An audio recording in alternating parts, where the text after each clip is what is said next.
வணக்கம் மக்களே. நம்ம கார்த்திக் கதையில ஜூலை 29 என்ன நடக்க போகுது அப்படிங்கிறத பத்தி தாங்க இந்த வீடியோல இப்போ நம்ம பார்க்க போறோம். என்ன நடக்குது அப்படின்னா, அந்த பொண்ணுங்க எல்லாருமே என்ன நடந்துச்சு அப்படிங்கிறத பத்தி ஹீரோ கிட்ட விலாவரியா சொல்லிக்கிட்டு இருக்காங்க. அப்போ அந்த மண்டபத்தை கிளீன் பண்றதுக்காக ஒருத்தர் வந்துட்டு ரூமை கிளீன் பண்ணிக்கிட்டு இருக்காரு. அப்போ கட்லுக்கு கீழே ஏதோ கிடக்கிறத பார்த்துட்டு அதிர்ச்சியாகி சத்தம் போடுறாரு. ரூமுக்குள்ள சத்தம் கேட்கறத பார்த்துட்டு ஹீரோ, மயிலு எல்லாருமே அந்த இடத்துக்கு ஓடி வராங்க. ஓடி வந்து பார்த்தா அவர்கிட்ட கேட்குறாங்க, யோ என்னையாச்சு, எதுக்கே அப்படி சத்தம் போட்ட அப்படின்னு கேட்க, அதுக்கு அவர் சொல்றாரு, கட்லுக்கு கீழே பாருங்களேன் அப்படின்னு. அப்ப எல்லாரும் கட்லுக்கு கீழே பார்த்ததோட அதிர்ச்சி ஆகுறாங்க. அது என்ன இது அப்படின்ட்டு. அப்போ ஒருத்தர் வந்துட்டு போர்வையில சுத்தி கிடக்குறாரு. இதை பார்த்ததும் ரொம்பவே அதிர்ச்சி ஆகுறாங்க. அப்போ அதுக்குள்ள இருக்கிற ஆளை இழுத்து பார்த்தா உள்ளார நம்ம ராஜா இருக்காரு. அவரை பார்த்ததும் அவர் பொண்ணுங்க எல்லாருமே அழுக ஆரம்பிக்கிறாங்க. ஐயோ அப்பா நீங்களா, உங்களை காணோம் அப்படின்னு நாங்க எல்லாருமே தேடிக்கிட்டு இருக்கோம். கடைசியில என்னாச்சுப்பா உங்களுக்கு அப்படின்ட்டு அழுகுறாங்க. ராஜராஜாவை கிளப்புறாங்க. ஆனா அவரு கிளம்பல, மயக்கத்துல இருக்காரு. மயில சொல்றாரு, சகல ரொம்ப நேரம் ஆச்சுன்னு நினைக்கிற சகல, சீக்கிரம் இவரை ஹாஸ்பிட்டல் கொண்டுட்டு போகணும் அப்படின்ட்டு நேரா ஹாஸ்பிட்டல் கொண்டுட்டு போறாங்க. ஈஸ்வரி இதை பார்த்துட்டு ரொம்பவே அதிர்ச்சி ஆகுறாங்க. ரொம்ப நேரமா இவரை காணோம் அப்படின்னு தேடுனா இவருக்கு இப்படி ஒரு நிலைமையா அப்படின்னு அதிர்ச்சி ஆகுறாங்க. நேரா ஹாஸ்பிட்டல்ல கொண்டு போய் அட்மிட் பண்ண ராஜராஜாவுக்கு ட்ரீட்மெண்ட் நடக்குது. அதே நேரத்துல நம்ம பாட்டி இருக்காங்கல்ல, பாட்டி வந்துட்டு என்னாச்சோ ஏதாச்சோ அப்படின்னு நினைச்சிட்டு நம்ம ஹீரோவுக்கு ஃபோன் பண்றாங்க. நம்ம ஹீரோ வந்துட்டு ஃபோன் அட்டன் பண்ணி சொல்லுங்க பாட்டி அப்படின்னு சொல்ல, பாட்டி சொல்றாங்க, ஐயா பேராண்டி என்னையாச்சு, மண்டபத்துக்கு வரலாம் அப்படின்னு பார்த்தா கல்யாணம் நின்று போயிருச்சாம்ல, என்னையாச்சு என்ன நடக்குதாங்க அப்படின்னு கேக்குறாங்க. அதுக்கு ஹீரோ சொல்றாரு, பாட்டி இங்க ரொம்ப பெரிய பிரச்சனை ஆகிருச்சு.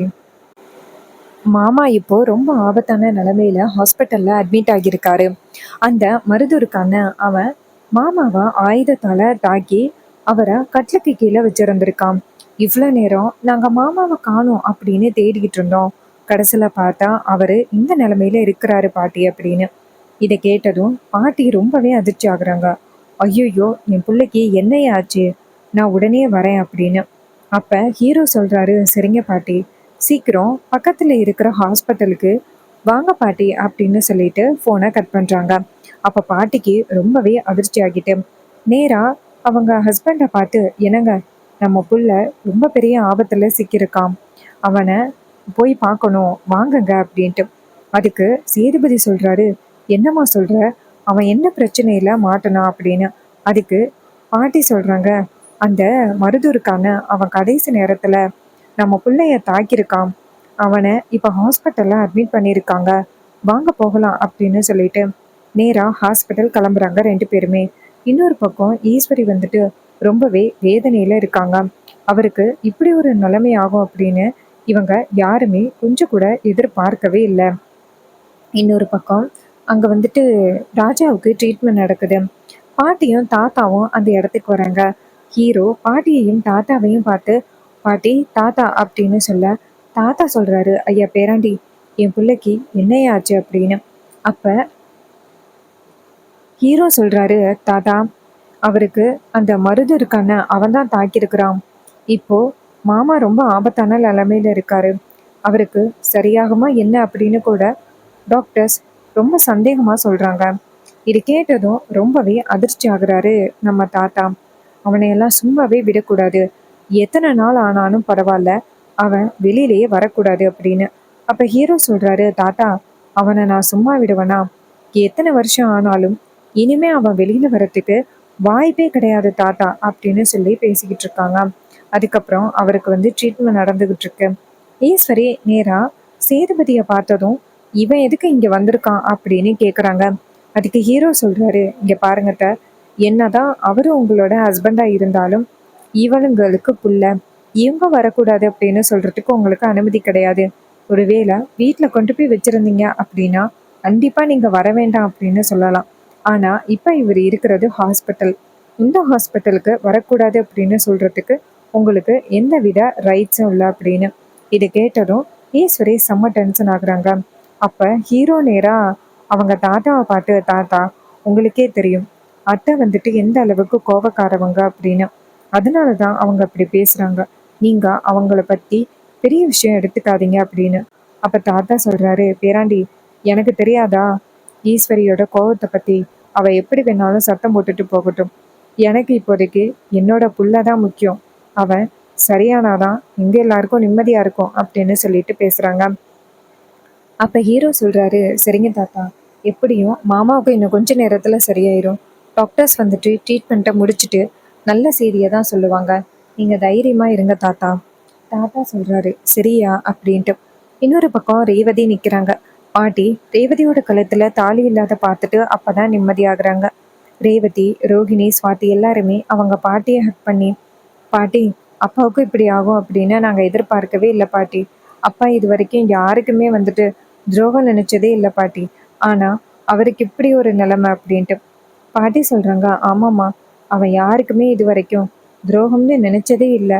ஆனா அவனுக்கு இப்படி ஒரு நிலைமைய பார்க்கும் பொழுது மனசுக்கு ரொம்ப வேதனையா இருக்குமா அப்படின்னு சொல்லிட்டு பேசுறாங்க. அதே நேரத்துல நம்ம ஹீரோ என்ன பண்றாரு அப்படின்னா, நேரா டாக்டர்ஸ் கிட்ட போயிட்டு, இங்க பாருங்க, அவங்களுக்கு இப்ப எப்படி இருக்கு, அவர் இன்னும் கொஞ்ச நேரத்துல கண் முழிச்சிருவாரா அப்படின்னு கேக்குறாங்க. அதுக்கு டாக்டர் சொல்றாங்க, இங்க பாருங்க தம்பி, எதுவா இருந்தாலும் இன்னும் கொஞ்ச நேரம் கழிச்சு தான் நாங்க சொல்லலாம் அப்படின்னு. இது கேட்டதும் நம்ம ஹீரோவுக்கு ரொம்பவே கவலையா இருக்கு. அப்புறமா ஈஸ்வரி வந்து ரொம்ப சோகத்துல நின்றுகிட்டு இருக்க. சந்திரா நேரா ஈஸ்வரி கிட்ட வந்துட்டு, அக்கா, பாட்டி அக்கா, எல்லாரும் கொஞ்சம் கொஞ்சமா நம்மளை நெருங்கிட்டு இருக்காங்க. இதை உனக்கு பார்த்தா தெரியலையா? இந்த சூழ்நிலையை பயன்படுத்தி மறுபடியும் வீட்டுக்குள்ள வந்துடலாம் அப்படின்னு அந்த சேதுபதியும் பரமேஸ்வரியும் நினைச்சுக்கிட்டு இதெல்லாம் பண்ணிக்கிட்டு இருக்காங்க. நீ இதையெல்லாம் வேடிக்கை பார்த்துக்கிட்டு இருக்க. அக்கா, நீ பண்றது சரியில்லை. இவங்க 2 பேரும் பார்த்துட்டாங்கல்ல, இவங்க 2 பேரையும் சீக்கிரம் வீட்டுக்கு அனுப்புக்கா. ரொம்ப நேரமெல்லாம் இருக்கணும் அப்படின்னு அவசியம் இல்லை. ஈஸ்வரி சொல்றாங்க, சரி சந்திரா, நான் பாத்துக்கிறேன், நீ கவலைப்படாத அப்படின்ட்டு. அப்ப சந்திரா சொல்றாங்க, சரிக்கா அப்படின்ட்டு. அப்ப ஈஸ்வரியை நேரா பரமேஸ்வரியும் சேதுபதியும் பார்த்து, இங்க பாருங்க, என் புருஷனுக்கு என்னவோ அதை நான் பாத்துக்கிறேன். நீங்க 2 பேரும் இங்க ரொம்ப நேரம் இருக்கணும் அப்படின்னு அவசியம் இல்லை, கிளம்புங்க அப்படின்னு. இது கேட்டதும் செம்ம டென்ஷன் ஆகுறாரு தாத்தா. ஈஸ்வரி, இது வரைக்கும் நீ பேசுனத நாங்க கேட்டுக்கிட்டு இருந்தோம். இதுக்கப்புறமும் நீ பேசுறத நாங்க கேட்கணும் அப்படின்னு அவசியமே இல்லை. எங்களுக்கு எங்களோட புள்ள முக்கியம். அவன் நல்லபடியா எப்ப கண்முழிப்பான் அப்படின்னு நாங்க பார்த்துக்கிட்டு இருக்கோம், காத்துக்கிட்டு இருக்கோம். ஆனா நீ என்னடான்னா எங்களை இந்த இடத்த விட்டு துரத்தணும் அப்படின்னு நினைக்கிற. நீ பண்றது ரொம்ப மோசம். நீ என்ன சொன்னாலும் நாங்க கேட்க மாட்டோம். எங்களுக்கு எங்க புள்ள தான் முக்கியம். நீ சத்தம் போட்டுக்கிட்டு இருந்தா சத்தம் போட்டுக்க அப்படின்னு சொல்லிட்டு பேசுறாங்க. இதை கேட்டதும் ஈஸ்வரி செம்ம டென்ஷன் ஆகுறாங்க. உனக்கு எவ்வளவு தைரியம் இருந்தா இப்படி பேசுவ அப்படின்ட்டு. அதுக்கு தாத்தா சொல்றாரு, இங்க பாரு, எங்களுக்கு எங்க புள்ள முக்கியம். எங்க புள்ள எப்ப கண்முழிப்பான் அப்படின்னு நாங்களே எதிர்பார்த்து காத்துக்கிட்டு இருக்கோம். நீ என்னடான்னா தேவையில்லாம பேசுற அப்படின்னு. அப்ப டாக்டர் வெளியில வந்துட்டு, இங்க பாருங்க, இன்னும் கொஞ்ச நேரத்துல அவர் கண்முழிச்சிருவாரு. நீங்க யாரும் இனிமே கவலைப்படணும் அப்படின்னு அவசியம் இல்லை அப்படின்னு. அப்பதான் ஈஸ்வரிக்கும் அங்க உள்ளவங்க எல்லாருக்குமே நிம்மதியா இருக்கு. அதே நேரத்துல நம்ம ஹீரோ நேரா அவங்க தாத்தாவை பார்த்து, தாத்தா, ஒரு நிமிஷம் இங்க வாங்கலேன் அப்படின்னு. அப்போ தாத்தா அந்த இடத்துக்கு போயிட்டு, சொல்லியா பேராண்டி அப்படின்னு சொல்ல, அப்போ நம்ம ஹீரோ சொல்றாரு, இங்க பாருங்க தாத்தா, இதுக்கு மேலேயும் நீங்க இங்க இருந்தீங்க அப்படின்னா அத்தை தேவையில்லாம ஏதாவது ஒரு வகையில பிரச்சனை பண்ணிக்கிட்டு இருப்பாங்க. உங்களை அவமானப்படுத்தணும் அப்படின்னு நினைப்பாங்க. ஸோ நீங்க இதுக்கப்புறமும் இங்க இருக்க வேண்டாம். நீங்க கிளம்புங்க தாத்தா அப்படின்னு. அப்ப தாத்தா சொல்றாரு, ஐயா, என் பிள்ளைக்கு இப்படி ஒரு நிலைமை இருக்கு. அதை எப்படியா நான் வேடிக்கை பார்த்துட்டு இருக்க முடியும்?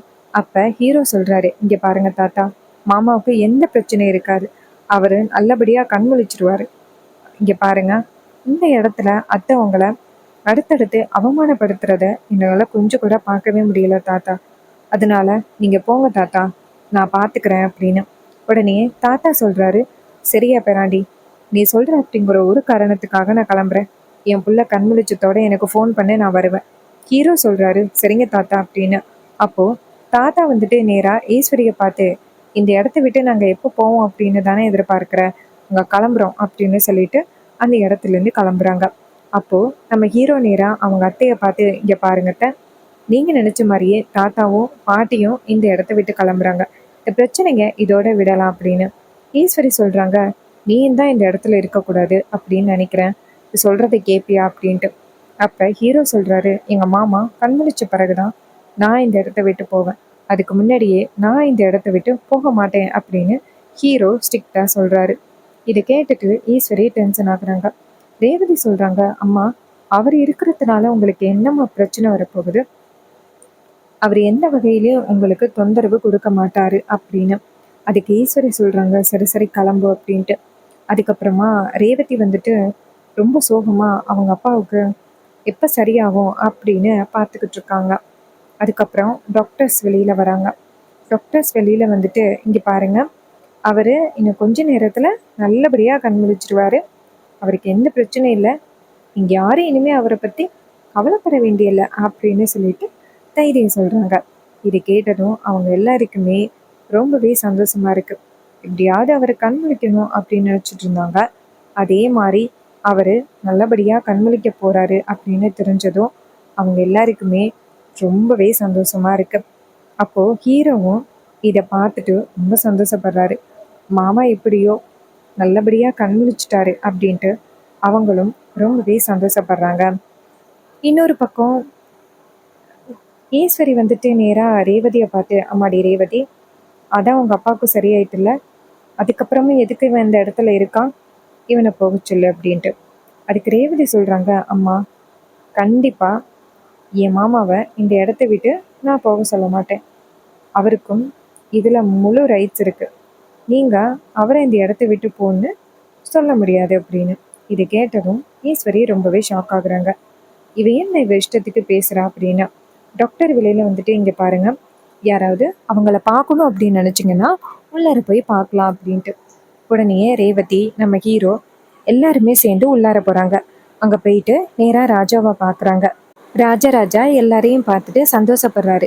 ரேவதியோட கழுத்துல தாலி இல்லாத பார்த்துட்டு அப்பதான் அவருக்கு நிம்மதியாகுது. அப்ப ராஜா கேக்குறாரு, மாப்பிள்ள என்னாச்சு மாப்பிள்ள, அந்த மருதுவ அடிச்சு துரத்திட்டீங்களா மாப்பிள்ள? அப்ப ஹீரோ சொல்றாரு, மாமா அவன் என்னென்ன தப்பு பண்ணானோ அது எல்லாத்தையுமே அத்தை கிட்ட மண்டபத்துல நிரூபிச்சு அவனை அதிகாரிங்க கிட்ட பிடிச்சு கொடுத்தாச்சு. இனிமே அவனால நம்ம குடும்பத்துல எந்தவித பிரச்சனையும் இல்லை அப்படின்னு சொல்ல, இதை கேட்டதும் நம்ம ராஜா சொல்றாரு, மாப்பிள்ள இப்பதான் எனக்கு நிம்மதியா இருக்கு. எப்படியாவது இந்த கல்யாணத்தை நிப்பாட்டணும் அப்படின்னு நினைச்சுதான் அவனை ஆயுதத்தால தாக்கலாம் அப்படின்னு நினைச்சிட்டு அந்த இடத்துக்கு போனேன். ஆனா அவன் கடைசி நேரத்துல என்ன பண்ணிட்டான் அப்படின்னா, என்ன வந்துட்டு தாக்கி என்னை கட்டிலுக்கு கீழே போட்டுட்டு போயிட்டான் மாப்பிள்ள. நான் என்ன ஆகணும் அப்படின்னு நினைச்சு பயத்துல கிடந்தேன். கடைசி நேரத்துல என்னை வந்து காப்பாத்திட்டீங்க. என் பொண்ணோட வாழ்க்கையும் காப்பாத்திட்டீங்க மாப்பிள்ள. உங்களுக்கு நான் ரொம்பவே நன்றி கடன் பட்டிருக்கேன் அப்படின்னு. அப்ப ஹீரோ சொல்றாரு, இங்க பாருங்க மாமா, இங்க கவலைப்படாதீங்க, இனிமே அந்த கல்யாணம் நடக்காது. மருதுவ அதிகாரிங்க கிட்ட பிடிச்சு கொடுத்தாச்சு.